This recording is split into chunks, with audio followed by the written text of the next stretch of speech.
So I just want to take this moment to welcome all of you on behalf of our LLINK team. So welcome everyone. We're so excited to see so many of you, familiar faces and new. But I want to start our time together in the right way with a land acknowledgement. So just so I can begin here, I want to acknowledge that I'm an uninvited guest on the unceded traditional territories of the Musqueam, Squamish, and Tsleil-Waututh nations. I invite you to acknowledge the lands you are currently on in the chat. Due to the fascination of place-based literacies, I've been deepening my understanding about murals and artwork created by Indigenous artists across the country. These murals and artwork have really provided me with a lot of wisdom about Indigenous peoples and their histories and teachings. Hence, today I want to share a glass art that was done by an Indigenous artist, Olivia George. It's called Humble Bee. And if you're curious about where it is, it's actually at Queen Elizabeth Theatre's windows, located in Vancouver. So Olivia George's project draws on the kinship between Indigenous communities throughout generations that continue their connections together in their fight for Indigenous sovereignty in the face of threat and trauma. Bumblebees that are native to North America have been a vital pollinator and have had decades also faced risks and threats, adjusting to the changes to continue and do what they are born to do. Now, George shares the following with regards to her artistic statement, and I want to share this with us today as part of my land acknowledgement. This piece represents community, power, beauty, and the concept of bees breaking free from colonies, us decolonizing, and different hives are breaking out. The confines of the hive will no longer be tolerated, leaving the colonies together, evolving and inviting the community of Vancouver. Vibrating a special humming sound with the spread of all the wings, a song will roar, allowing pollination of knowledge, truth, and positivity. Together, spreading love, not hate, our kinship will keep us together on this journey. Humility of our people has been and will always be important, all shining as bright as yellow of the bee. Humble bees freely flying and living. So I want to invite us all to think and reflect on this powerful message and visual. In particular, I invite us to really consider steps we can take towards decolonization and reconciliation. So with that, I'd like to introduce this third event that Dr. Amber Moore and myself, Dr. Melanie Wong, it's funny I haven't introduced myself and yet I've been talking to you for a while, have dreamed up, and we're calling it a LLINK series. So LLINK stands for Literacy in Libraries, Investigating New Knowledges, and we have created this initiative really to produce a dedicated space to connect literacy research into practice in K-12 classrooms and school libraries, with the aim to promote the school-wide approaches to literacy learning. So it emerged from a shared commitment to provide additional learning opportunities for our students enrolled in 2 LLED programs that we help coordinate. So the one of them is actually on the screen right now, which is the online Master of Education in Literacy Education program. Another one is the Teacher Librarianship program or certificate and diploma. Please note, for those of you that might be new, that the online Master of Education and Literacy Education program have a number of upcoming information sessions, and you will note the dates are November 18th and January 21st. We'll put the links to our programs in the chat.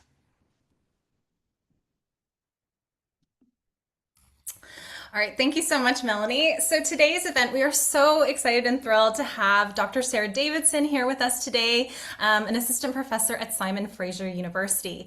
So this talk today is really for educators who are interested in exploring new ways of conceptualizing and understanding Indigenous literacies and storytelling.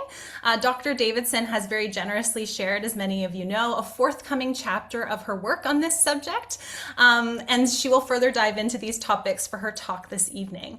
However, first I'd like to share a little bit about Dr. Davidson. Her work focuses on Indigenous literacies, pedagogies, storytelling, and research methodologies. With her father, Robert Davidson, she is the co-author of Potlatch as Pedagogy, Learning Through Ceremony, and the Skada Stories, a picture book series which is based on family stories and highlights Indigenous pedagogies and intergenerational learning. Before joining SFU, Sara worked in teacher education at the University of Fraser Valley and UBC, and in the K-12 system in Whitehorse and Haida Gwaii schools. So in a second, I'll put some links to her work in the chat below. We have her website, her SFU page, the page where her books, you can find her books, as well as her fabulous Instagram account where she has wonderful book recommendations. I really wanted to spotlight that one in particular. But for now, I'm going to stop talking and turn it over to Sarah because I want to make sure she has ample time to teach us this evening, and just say thank you again so much, Sarah, for being with us today.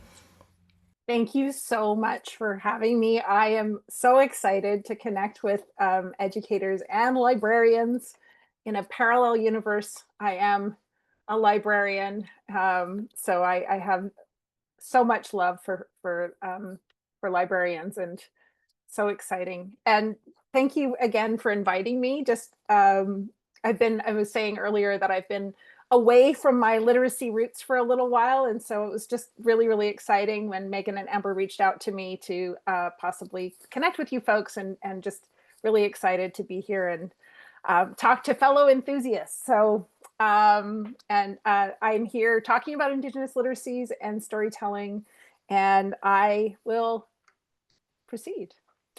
I would like to acknowledge that I am joining you from the unceded territories of the Katzie, the Kwantlen, and the Semiahmoo peoples. I took this photograph shortly after we moved here, and I often walk in this park. It's now called Derby Reach Park along the Fraser River, and it's absolutely beautiful. And I think I've mentioned before that through COVID, I found myself spending more and more time outside and just really thinking about the land that I'm on and why I'm able to access it in these particular ways. And it is due to the stewardship of the owners of this land, and the nations Katzie, Kwantlen, and Semiahmoo in my particular case. My name is Sara Florence Davidson, and my Haida name is Anjakku Sanglance, which means Killer Whale Woman of the Dawn. I belong to the Yakut Janas clan. I like to use this photograph of my family just to introduce myself. And if you folks were a lot younger, I'd be asking you who I am in the photo. I'm sitting on my father's lap. My father is Haida artist Robert Davidson. His name is Oat Sandlance, which is Eagle of the Dawn. He belongs to the Joth clan, which is an eagle clan. My mom is Susan Davidson. She's an organic farmer, and she asks to be introduced as a colonizer. And she's holding my brother, Ben Davidson. So I am going to start today with just a little flash of this image, and I promise you I will come back to it and we will have a little more time to stay with it. I'm sharing this now because sometimes I get feedback that I invite people to learn through story and don't actually provide them with any scaffolding or any opportunities to think about what it is that I'm actually inviting them to do. So I created this PowerPoint, and I have this whole story that I wanted to share with you folks. And then I thought, you know what? I probably want to start with where I'm going so that you at least can think about some of those ideas as I'm going through this story. And so you'll see here Indigenous literacies at the center. You'll see the connected bubbles making meaning of Indigenous texts, Indigenous authored texts with all students, Eurocentric literacy practices with Indigenous students, contemporary orthographies for Indigenous languages, non-alphabetic literacy practice. And I will let you know that these are all ideas that are connected to this idea of Indigenous literacies. And so as I'm going through, I'll just invite you to think about those different meanings and those different ideas. So I'm going to proceed now, but I wanted to start with that little anchor for the story that I'm going to share. So I want to say that based on my learning now, I've come to understand that my initiation, if you will, my initial connections to Indigenous literacies really began as a young child. At the age of 5, I attended my first potlatch. And in this photograph here, I'm about 8, and this was a potlatch that was hosted by my father.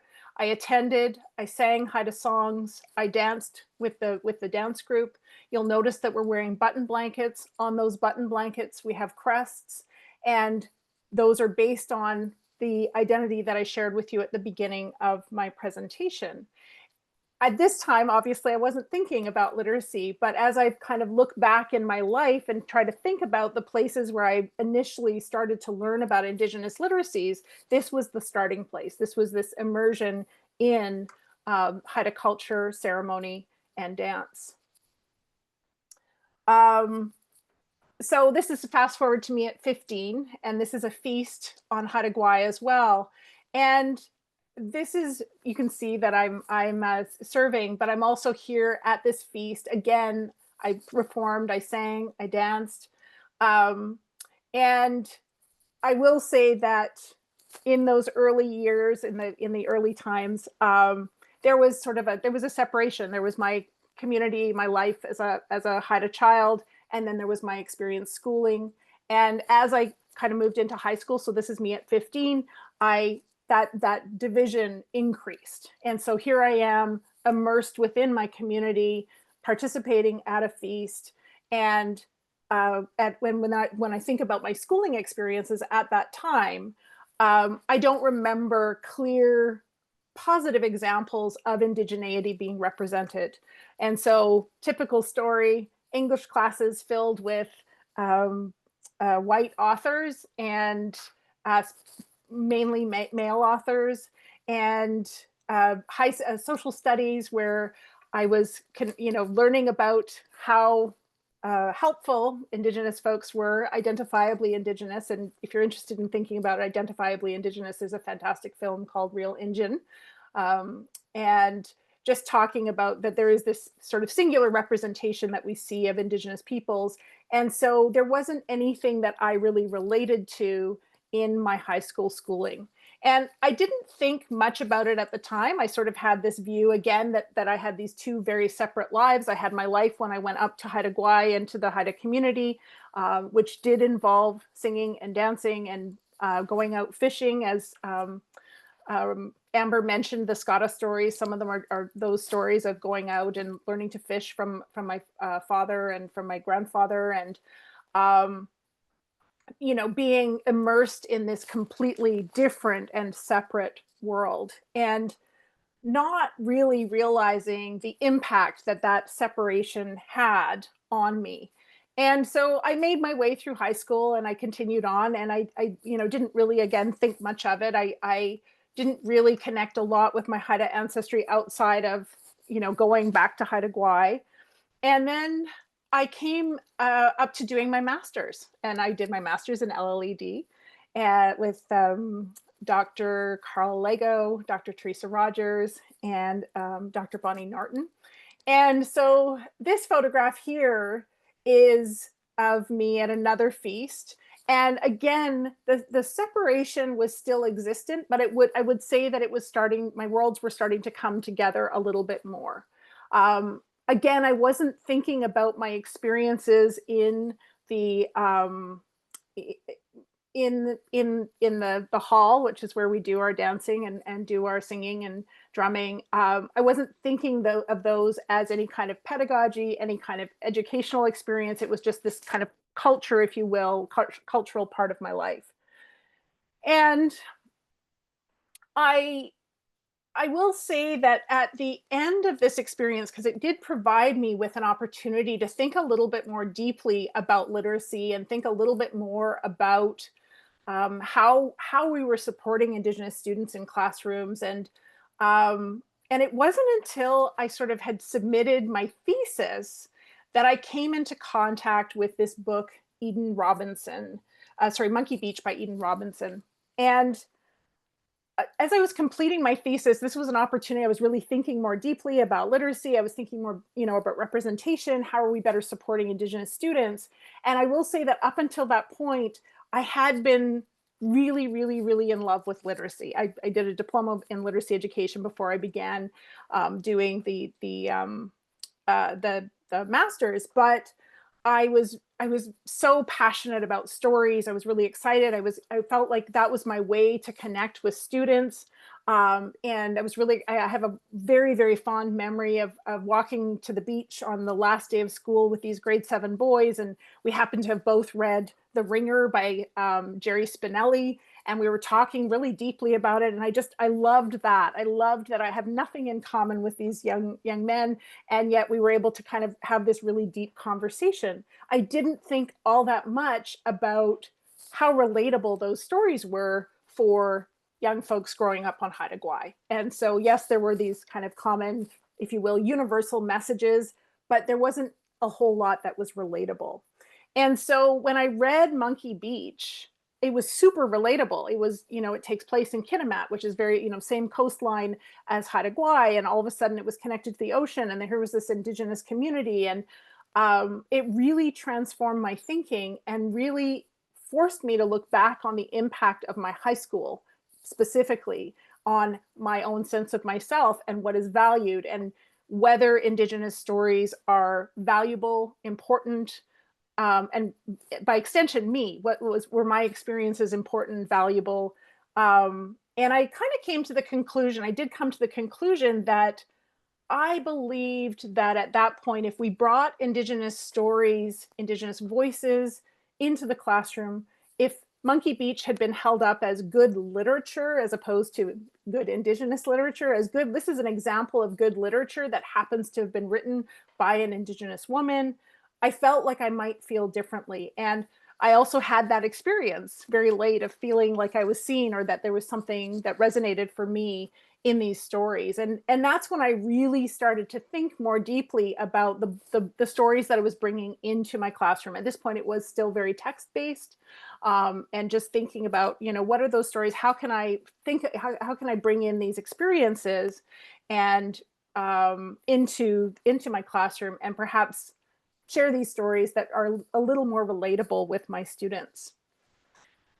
As I carried on, and this is sort of during the time of my doctoral work, I kind of came to this place of engaging with our traditional stories. So specifically, we have a story about Raven and the First Men. And in this case, this is a photograph of me performing the Dogfish Mother dance. And I started to expand my thinking about literacy a little bit more, or that kind of what qualifies as storytelling, if you will. And I recognized that in this dance, we are telling a story. This is a story. This is a story that happened. It's something that happened a long time ago. And in this story, this song came from that story. We share the story when we perform it, and then we perform the dance. And at this point in my life, I was starting to think a little bit more, expand my thinking about storytelling in particular, and the ways that we are sharing knowledge. And in my dissertation, I actually looked to this story to learn more about my methodology, which was really, really exciting for me. So in terms of, if we think about those worlds being completely separate, I now had these worlds kind of coming together.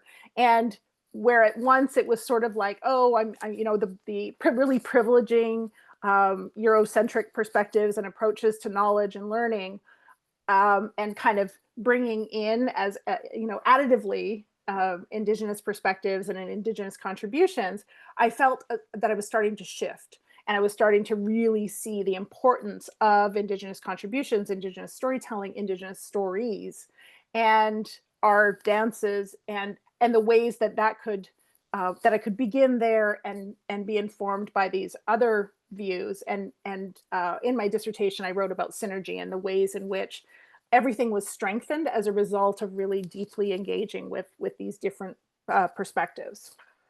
And so when things really began to solidify for me was when I read, during my doctorate and in Dr. Rogers' class, Indigenous story work. So I had kind of come into contact with this book previously, but I will say that I wasn't ready for it. I wasn't quite there, but and I still was sort of, I guess this is being recorded, but so it'll be forever. But at the beginning, I was like, why is she citing Indigenous authors and Indigenous contributors? Why isn't she citing these more mainstream views? And as I came to work with this book more and more, I really came to respect the choice that she made to really uplift the voices and the folks who had really contributed to this work. So if you're interested in just sort of a little snapshot or a chapter that might be most relevant to your teaching practice, chapter 4 is really, really helpful, and I often use it with educators.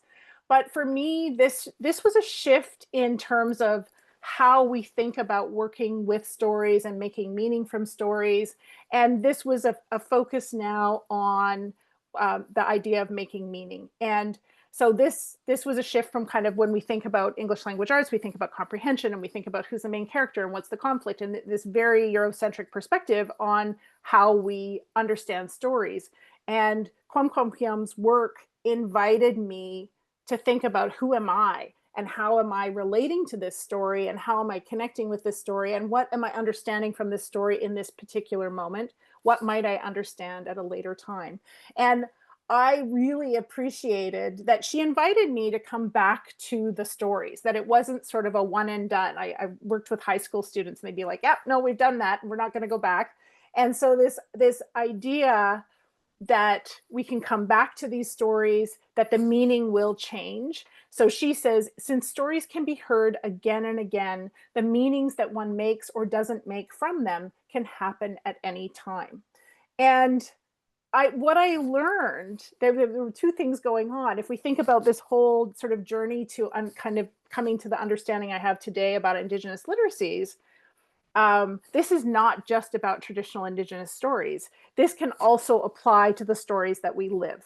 And so in this, I kind of kept going back and thinking about the learning that I had had, and I was coming to these new conclusions and these new understandings as a result of the new experiences I was having.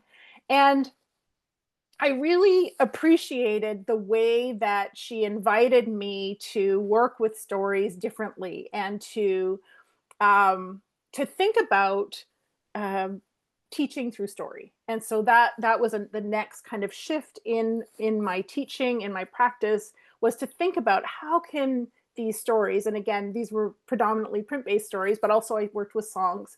How can we invite folks to engage with these and and have a new understanding or a new experience.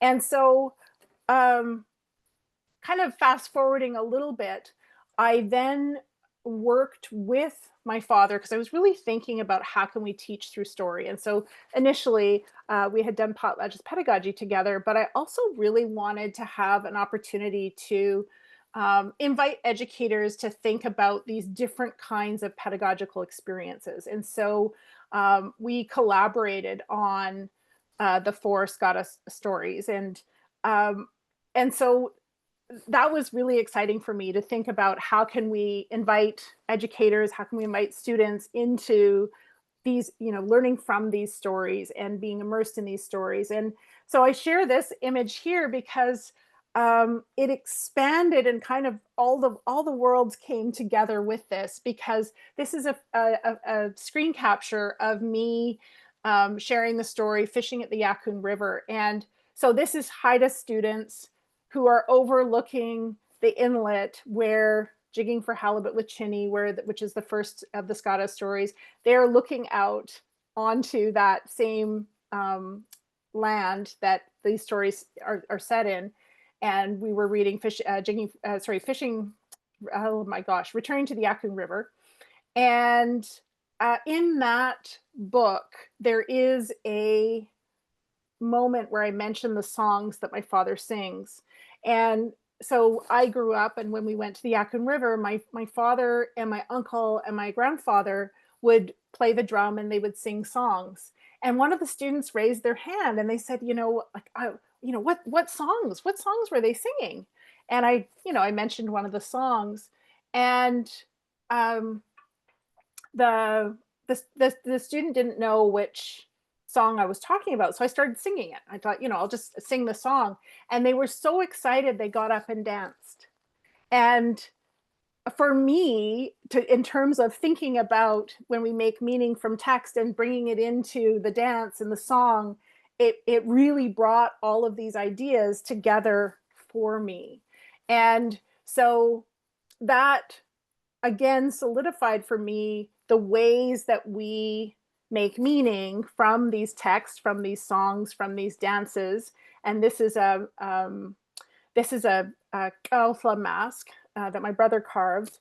And so to represent the ways that my scholarship was then becoming more informed and more centering these dances, these songs, and sort of translating them, if you will, so that folks could kind of understand the meaning that I was making and modeling that, not suggesting that that would be the meaning that they would make, but just inviting them to learn from the meaning that I was making from those particular experiences.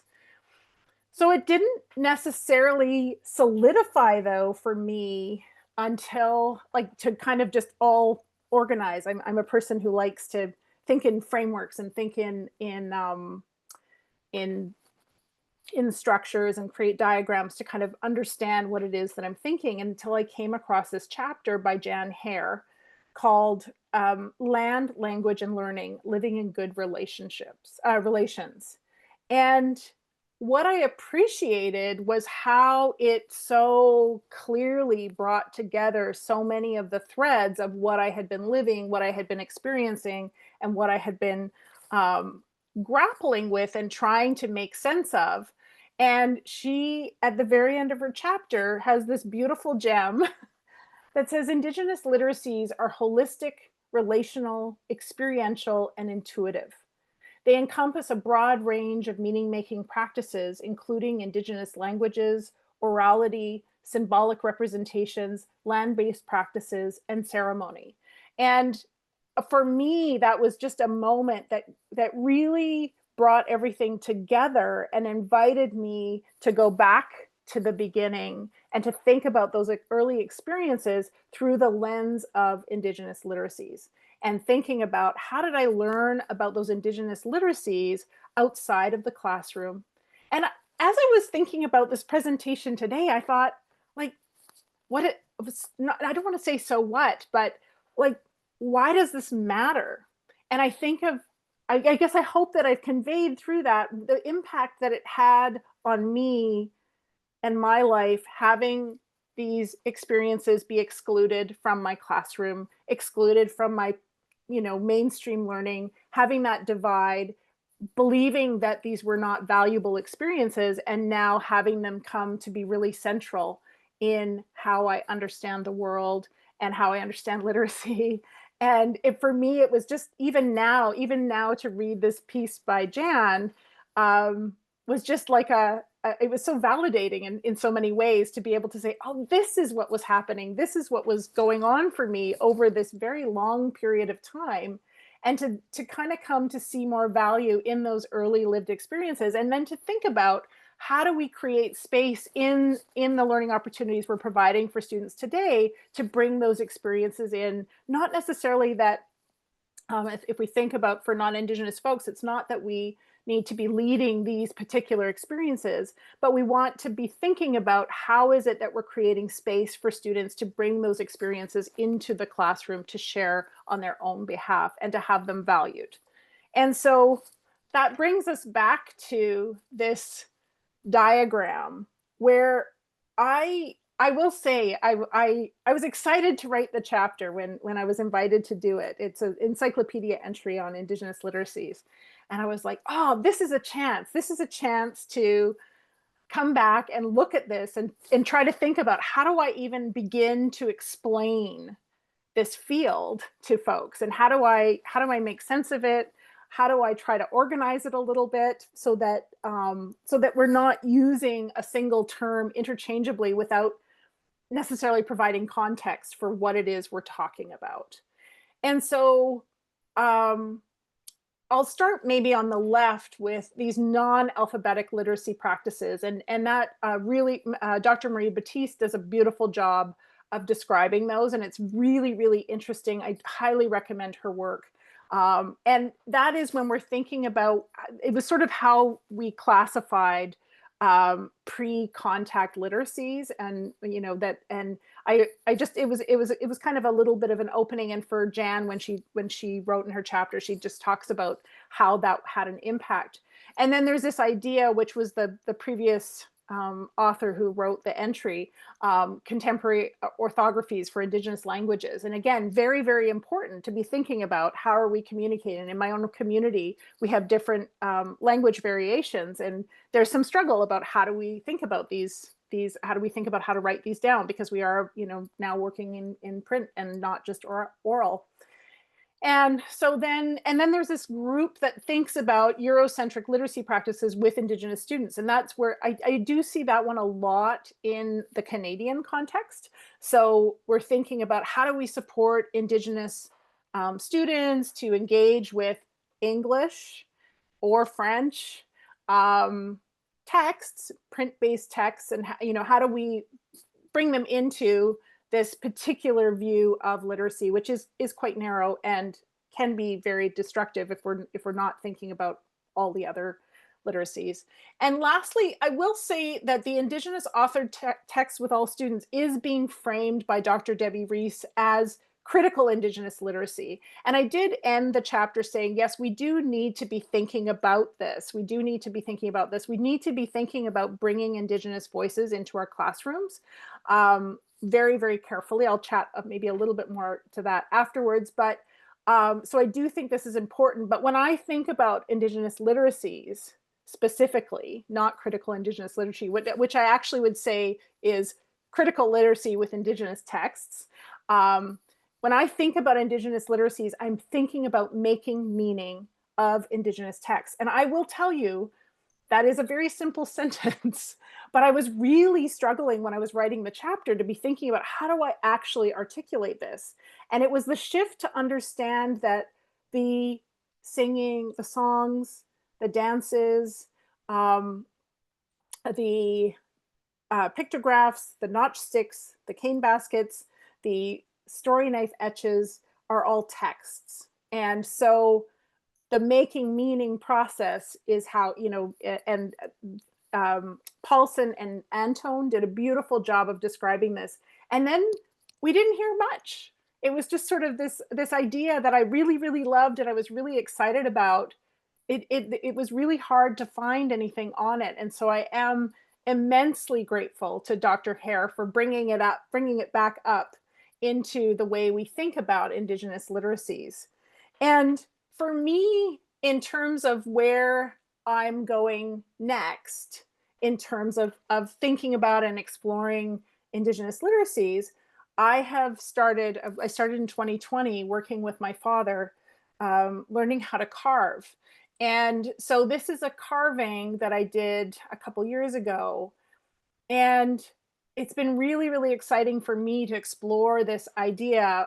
I'm very excited about text-based stories and text-based storytelling, but this idea of exploring storytelling through wood, through carving, through haida design, and thinking, sort of nation specific. How is it that we are telling these stories in this other way, in this new way? And for me, it's immensely exciting, both to learn, it's an immersive experience of learning through Indigenous pedagogies, but it's also this opportunity to explore Indigenous literacies specific to the Haida Nation. So I am going to end there. I will just kind of show the references for folks who are interested in the references. And I don't know if folks want to screen capture, it'll be here, I think, in a recording, so you can pause if you're interested. I was really, really excited about the Wahlberg article. You pick in traditional literacy, so I hadn't heard of that one. So that was one that I was able to find through doing the chapter, and just really, really some very interesting and exciting ideas that I learned about. So in Haida, we say hau'a, and these are ways to contact me. And I'll let you know that my friend Nikki Yee, who's a professor, associate professor at University of the Fraser Valley, and I have been exploring the idea of little casual conversations about storytelling. And so that's why I put my YouTube channel up, because we have recorded 2 of them. They're little 15-minute conversations. She brings her Mennonite Chinese perspective on, so a non-Indigenous perspective to bringing storytelling into the classroom. And I bring my perspective into the classroom. We've been having fun with it. So there's a dog appearance. So not all professional. And I'm going to stop there because I believe there are some questions. Yes, thank you so much. Thank you so much for joining us tonight and offering us this fabulous presentation, Sarah. And if we may, we'll move on to the Q&A question session. But I want to start it off with a couple of questions from the LLINK team, and then we'll turn it over to the audience for further questions. Everyone, please note that we'll record this part, but then when we turn it over to you, we'll stop the recording to hopefully dispel some concerns about wondering it's been recorded. And then the first question comes from me.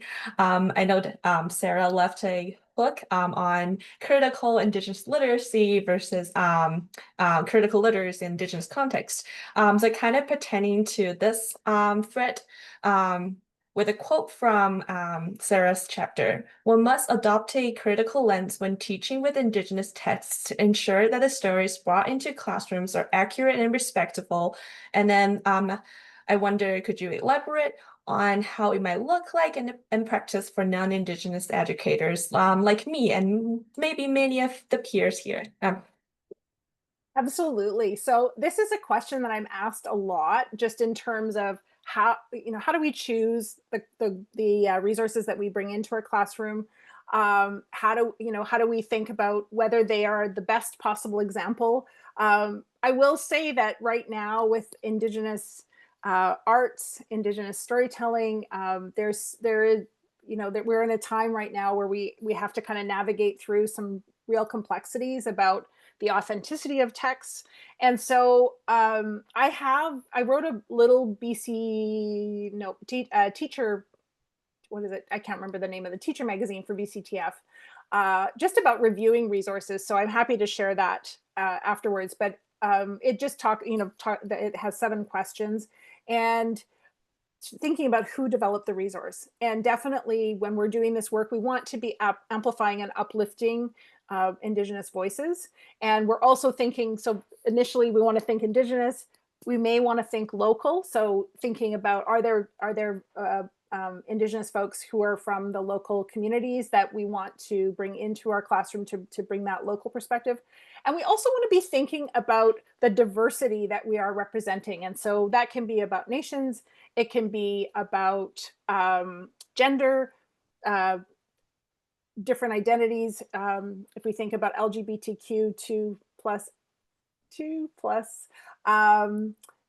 different groups, different abilities, neurodiversity. If we think about initially that first sort of who's developing, or and then think about just all of these different communities that belong within this umbrella of Indigenous, and thinking about, are we representing those perspectives as well? We're thinking about how they're represented, whether the resource contains traditional Indigenous stories. And so that's a whole other presentation, but we do want to be thinking about protocols when traditional stories. There's a really lovely, exciting movement in especially YA and some adult literature, Indigenous literature, where they're bringing in these supernatural beings and some of the traditional stories and embedding them within the story. It's really, really exciting. Whether the resource contains Indigenous art, whether the artists are credited, references to or depictions of ceremonial information. Again, there may be protocols connected, so we just want to be mindful of that. And does the resource portray Indigenous peoples authentically and accurately? And so we just want to look at who's publishing. And the other thing that I've now mentioned is that we do want to look at those resources multiple times, like just because we reviewed them once, new information is emerging. And so we want to just be sure that when we're bringing those voices in, that they are the best possible examples of, different voices as possible. Oh, thank you so much for that. You're just so much richness tonight. Thank you so much for your sharing. So I am fortunate enough, I nabbed the second question.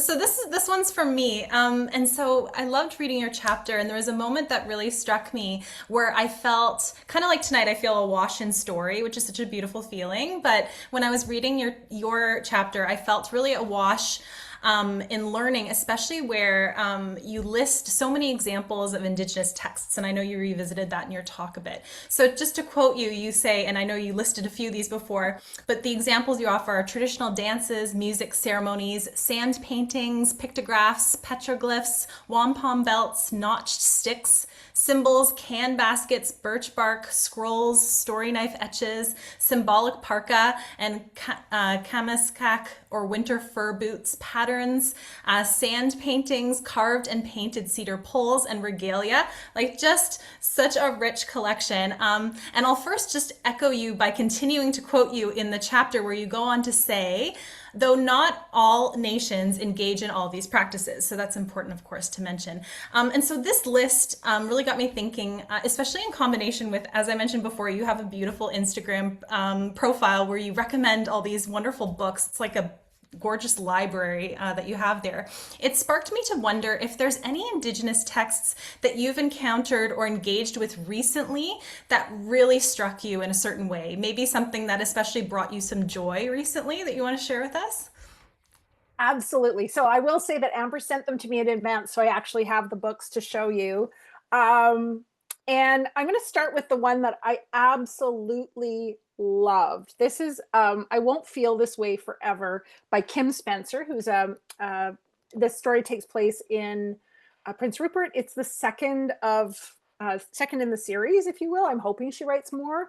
And what I loved about this book is it is for middle years. It's written like a memoir, but it's really not. It is considered fiction, but it's about her experience growing up in Prince Rupert, and so much of the story resonated with. I think we're 2 years apart.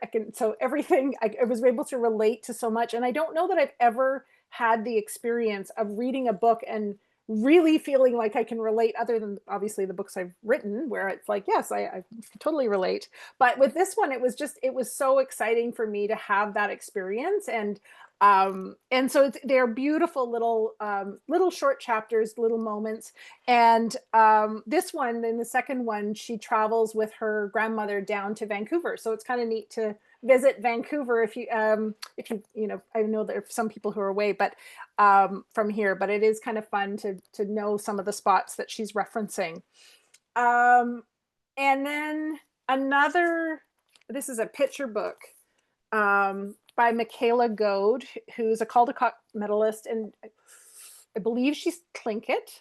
And this is the second book that she did where she both wrote and illustrated. And so the illustrations are absolutely stunning. And it's called Moon Song. And I absolutely loved this book. It was really, really just absolutely beautifully done. And she's done a remarkable job of almost seamlessly working with text and visuals. Like, I think because it was her story, she knows exactly what she imagined. And so the connection between the text and images is just so strong, and absolutely a beautiful, beautiful story. And another one that was really fun for me is From the Res to the Runway, Forging My Path in Fashion, Christiane Allaire. And with Indigenous Fashion Week coming up next month, I was super excited to prep for it and really enjoyed. So this person comes from a reserve, and he basically decided that he wanted to be in New York editing in Vogue, and so did it. Spoiler. But just really, really just different than anything I've read. I read a lot of Indigenous memoir, and just totally different. And I would say a lot of Indigenous memoir can be dark and have some really difficult themes, but this one was for the, there are some challenging bits, but for the most part, it didn't go into that. It was really focused on the fashion, which it was really again a world that I've not inhabited, and was really exciting. And now, of course, I'm following on Instagram just to keep on top of Indigenous fashion. And I think also what was really exciting is the way that he was bringing Indigenous fashion into the Vogue sphere, and to have and as a way to just recognize the beauty of that of Indigenous regalia, and I mean, in this case, he's describing as fashion. Last one. This one is a hard read, Children Like Us, Brittany Penner. But it's a memoir about a Métis woman who was adopted as a baby by a Mennonite family, and really, really educational about 60s scoop and about children being raised in different homes and taken from their families and communities. So definitely a heavy read and lots of content warnings. But also, I think in terms of thinking about the joy, I'm just really, really excited that we're reading these stories and that we're hearing these stories. And it gives an opportunity for folks to educate themselves in ways that are different. And I really find that when I'm teaching, using stories for folks to learn has just absolutely transformed the way that people are engaging with the content that I tend to be teaching. And so just really excited that we're having different kinds of stories coming from Indigenous folks, and just the kind of broad range. And Indigenous literature used to be kind of a genre, and now it happens to be that we have Indigenous authors across all the genres. Oh, thank you so much for that. What a rich mini collection. I love anything that's going to make my TBR list grow. Yeah. I'm in favor of. Oh, they all sound so spectacular. And I'm already such a fan of like Michaela Goad, so that's Yeah. awesome. Thank you. Oh, Oh, I was so excited to stunning. see it. Yeah. Yeah. Oh, thank you so much for that. Okay, so I think what we're going to do right now is maybe just stop recording. I believe Melanie's in charge of that. Fabulous.